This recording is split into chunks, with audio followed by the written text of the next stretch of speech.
We have had somewhat of a scientific breakthrough at Boot Wizard this week, and for the very first time, we are gonna go back in time. To the year 2014, where we will retro review the Superfly IV. What's up guys, James here from Boot Wizard Boot Reviews, and this is the very first retro review for Boot Wizard. So this has been running on my Instagram all last week. You guys have voted for the boot that you most want to see retro reviewed on this channel, and it turns out you guys all want to see what we think of the Superfly IV in 2020. How does it hold up to 2020 level boots, and how important was it? How was it back in 2014? So we're going to cover all of those things, and we're even going to give you some options as to how much you should possibly pay to buy a pair of these, if you should buy them at all. If you like this idea and you want to see more retro reviews on the channel, then do hit the like button. Of course, be subscribed, and if you want to support the channel in any way, do head over to patreon.com/bootwizard. But let's get into it. How does a 2014 boot hold up in 2020?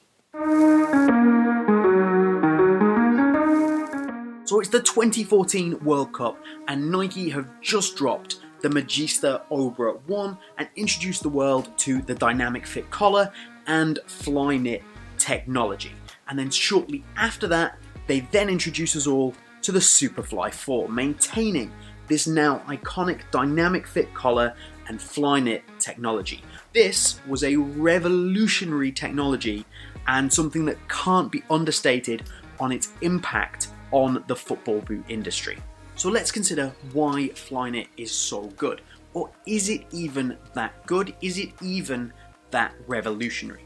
So this boot, the Superfly and the Obra, they're both 100% Flyknit uppers with a slightly grippy Nike skin coating over the top. They of course have ACC.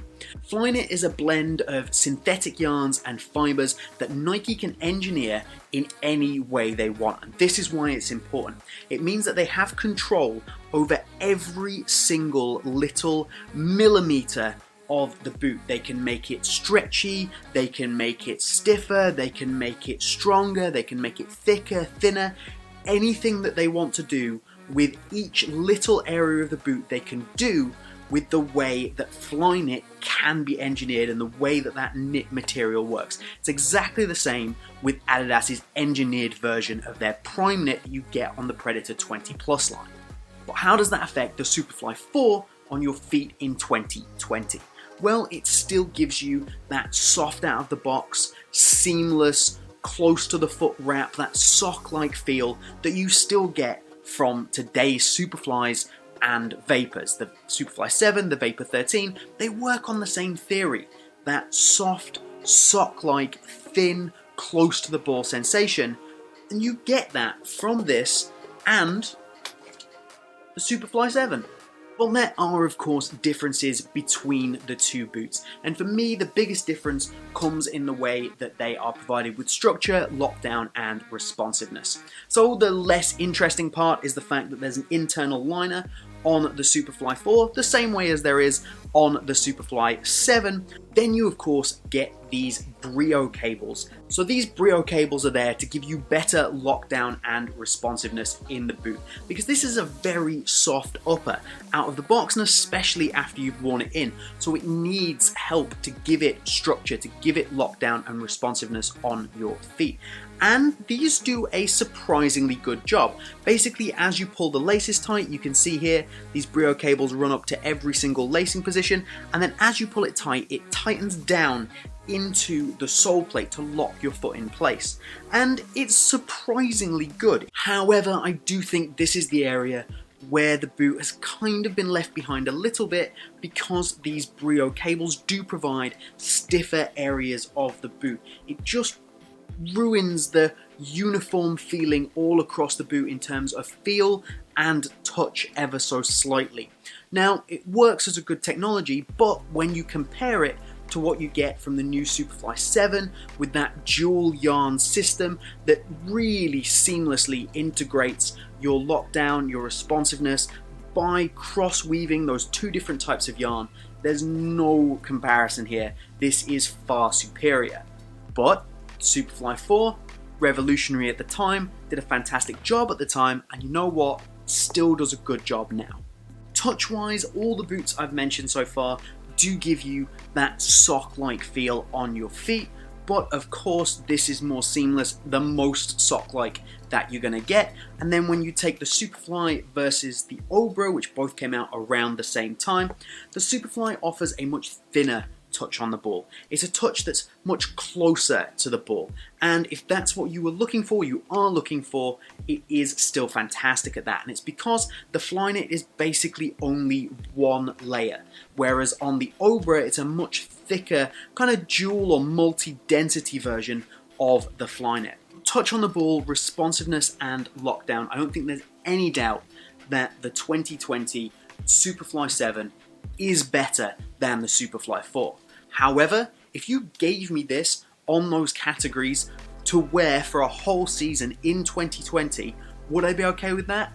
Goddamn right I would. I still think that this offers all of those elements in fantastic levels. So we can't retro review the Superfly IV without having a good old chat about the looks. I said it earlier, this dynamic fit collar was brand new and it really divided opinion at the time.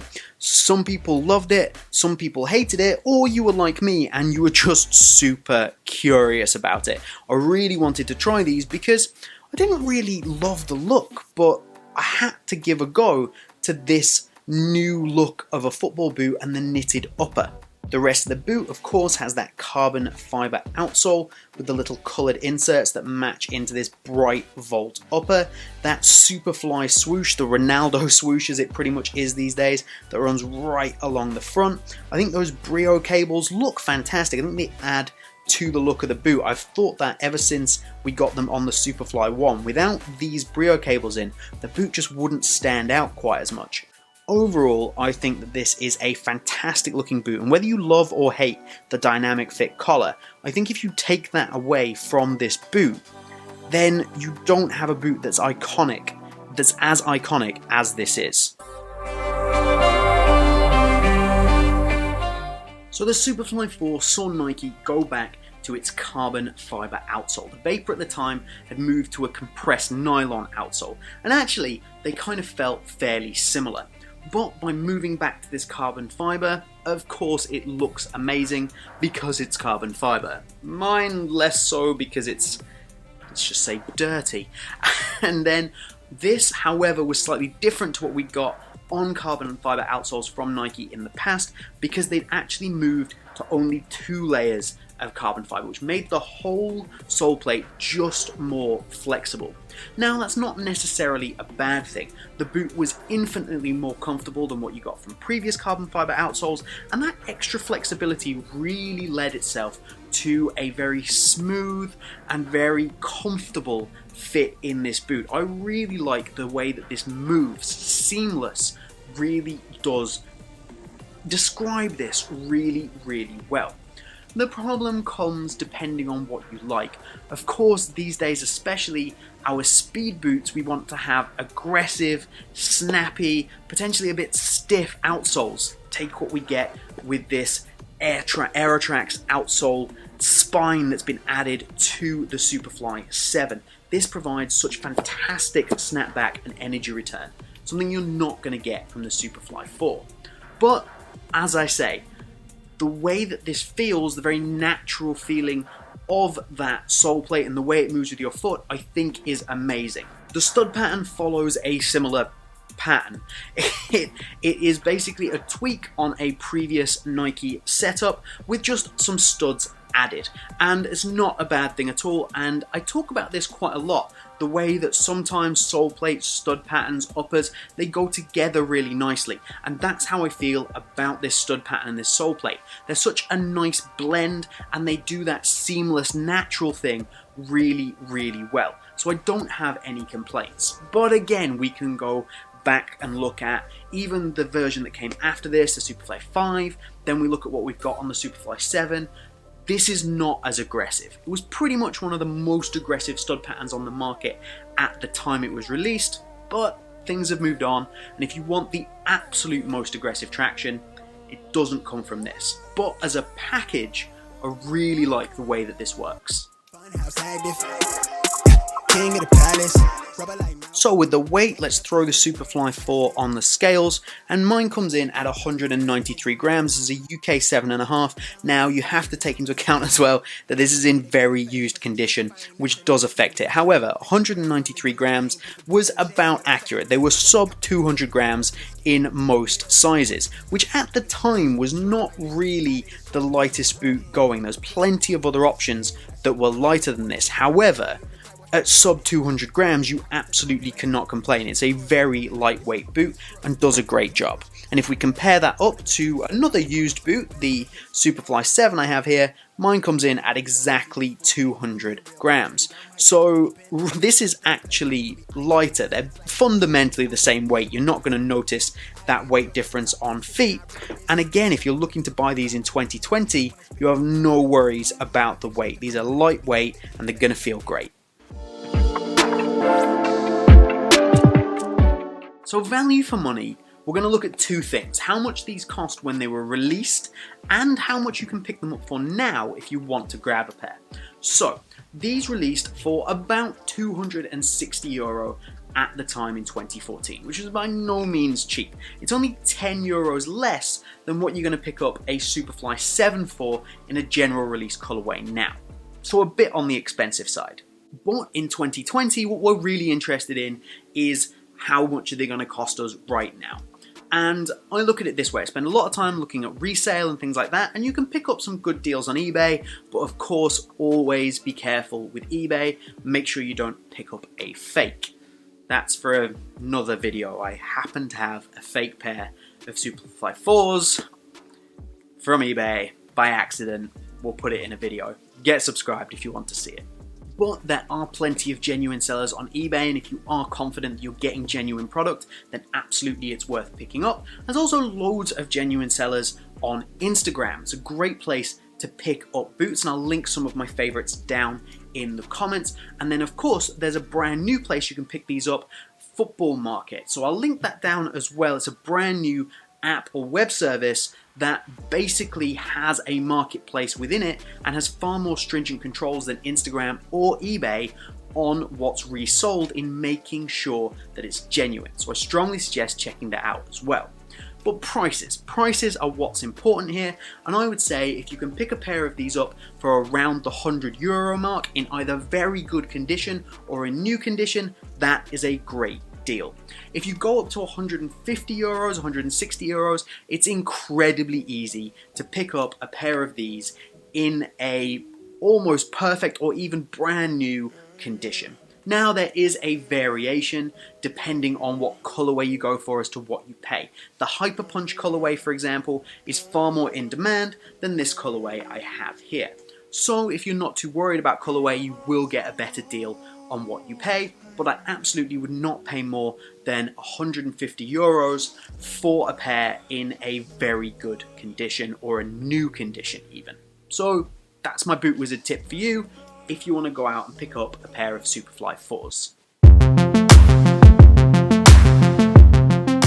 So I already alluded to this a couple of times in the video, but I think that the Superfly IV is a very comfortable boot. Not the most comfortable boot around, but I have absolutely no complaints, and if we start comparing them to the previous Superflies, especially that 1, 2, and 3, which I think by 2020 standards would be basically considered unwearable, these are a revelation. Size-wise, this is a narrow-fitting boot and one I do not recommend for wide feet. It wraps very closely to your foot and has a noticeably lower toe box. The whole boot is built off Nike's V12 last. So what that means is that it is that narrow fit, and also it does run slightly long. So the V12 last is something Nike had used on a few different boots before this. By using it on this, they got the fit they wanted in terms of the width and that close wrap, but it also meant they ran a little bit long. So my advice for the Superfly IV is to go down half a size, which is exactly what I did, and mine are a size UK 7.5 instead of my regular UK size 8. So it's an iconic boot, it's a revolutionary boot, and most importantly, it's actually a really, really good boot. But I suppose the big question is, would you still buy and wear a Superfly IV in 2020, almost 6 years after it was released? Well, my personal answer to that is yes.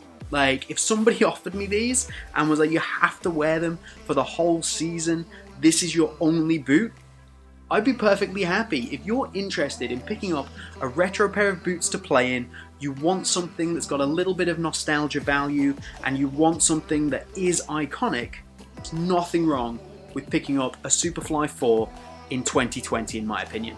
So very important, if you want to see more retro reviews, please hit the like button so I know that, and drop your suggestions down in the comments. Let me know what you want to see retro reviewed next.